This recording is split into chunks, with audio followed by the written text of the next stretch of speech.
আসসালামু আলাইকুম, hello viewers, welcome back to my channel. তো ফিরে এসেছি আবারও একটি ভিন্ন ধরনের শরবত রেসিপি নিয়ে। আজ আমি আপনাদের সাথে অ্যালোভেরা দিয়ে শরবত রেসিপি শেয়ার করব। অ্যালোভেরা কিন্তু আমরা কম বেশি সকলেই চিনে থাকি, আর অ্যালোভেরা দিয়ে কিন্তু রাস্তার মোড়ে মোড়ে মামারা শরবত বিক্রি করে থাকে। যারা খেয়েছেন তারা হয়তো বা চিনে থাকবেন। সেই শরবতটাই আজ আমি ঘরে তৈরি করে দেখাবো। আর যারা একটু দুর্বল তারা চাইলে কিন্তু সকালে ঘুম থেকে উঠে প্রতিদিন এই শরবতটা খেয়ে নিতে পারেন। যদি আপনারা একটানা 7 দিন এই শরবতটা খান তাহলে নিজের মধ্যে পরিবর্তন দেখতে পারবেন। তো অ্যালোভেরা শরবত তৈরি করার জন্য প্রথমে আমার লাগবে অ্যালোভেরা। তো আমি এই অ্যালোভেরাটা 20 টাকা দিয়ে কিনেছি, আর এই 20 টাকা থেকেই কিন্তু আমি 4 থেকে 5 বার শরবত তৈরি করে খেতে পারবো। তো এখন প্রথমে আমি নিয়ে নিচ্ছি তুকমা। তো 1 টেবিল চামচ তুকমা আমি একটা মগে নিয়ে সামান্য পানি দিয়ে ভিজিয়ে রাখছি।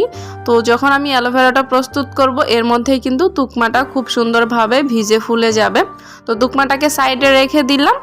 এখন আমি এই অ্যালোভেরাটাকে নিয়ে নিয়েছি।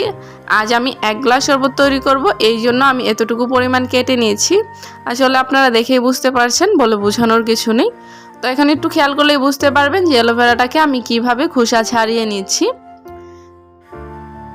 তো 2 সাইড থেকে কেটে আমি এখন উপরে থেকে এক পাশের খোসাটা ছাড়িয়ে নিচ্ছি। তো অ্যালোভেরার খোসা ছাড়ানোর নিয়ম কিন্তু এটাই, এইভাবে আপনাকে খোসাটা ছাড়িয়ে নিতে হবে। তো দেখুন অ্যালোভেরাটা কিন্তু খুব সুন্দর দেখা যাচ্ছে। তো এখন সাইড থেকে আমি ছোট ছোট করে কুচু কুচু করে এইভাবে কেটে নিচ্ছি। তো এইভাবে যদি কাটেন তাহলে কিন্তু খুব সহজে আপনারা অ্যালোভেরাটি কেটে নিতে পারবেন। তো এইভাবে কেটে নেওয়া হয়ে গেছে। এখন এটাকে আমি একটা মগে ঢেলে নিচ্ছি। তো এক সাইড থেকে এইভাবে আমি এই অ্যালোভেরাগুলোকে খোসা থেকে আলাদা করে নিচ্ছি। তো খোসা থেকে আলাদা করে নেওয়া হয়ে গেছে। তো দেখুন অনেকটাই সুন্দর লাগছে অ্যালোভেরাটাকে। এখন আমার লাগবে একটা লম্বা সাইজের চামিচ। এরকম একটা চামিচ হলে এই অ্যালোভেরাটা গলাতে সুবিধা হবে। তো এখন এর মধ্যে দিয়ে দিচ্ছি আমি 1 টেবিল চামচ পরিমাণ চিনি। তো আপনাদের কাছে যদি মধু থাকে তাহলে আপনারা এই শরবতটা কিন্তু অবশ্যই মধু দিয়েই খাবেন, কারণ চিনির চেয়ে মধুটা আমাদের স্বাস্থ্যের জন্য অনেক বেশি উপকারী। এখন এই লম্বা চামচের সাহায্যে আমি চিনি আর অ্যালোভেরাটাকে থেতো করে নিচ্ছি।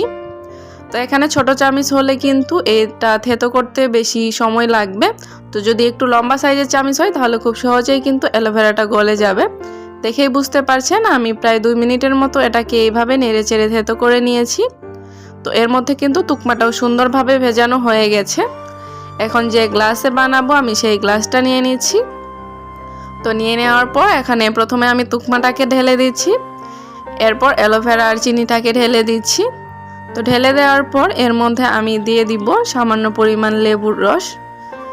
যদি লেবু পছন্দ না করেন সেই ক্ষেত্রে লেবুটা স্কিপ করতে পারেন। তো লেবুর রসটা দিয়ে দিচ্ছি। দেওয়ার পর ওপর থেকে আমি পানি ঢেলে দিচ্ছি। এরপর নেড়ে চেড়ে মিশিয়ে নিলেই তৈরি হয়ে যাবে আমার অ্যালোভেরার শরবত। এই শরবতটা কিন্তু অনেক বেশি উপকারী। অ্যাকচুয়ালি আজ আমি ক্যামেরাটা খুব ভালোভাবে সেট করতে পারিনি, ক্যামেরার অপর পাশ থেকে ভিডিও তৈরি করছিলাম, এই জন্য ভিডিওটা শ্যুট করতে অনেক বেশি সমস্যা হয়েছে। যাই হোক, অলরেডি কিন্তু আমার এই অ্যালোভেরা শরবতটি তৈরি হয়ে গেছে।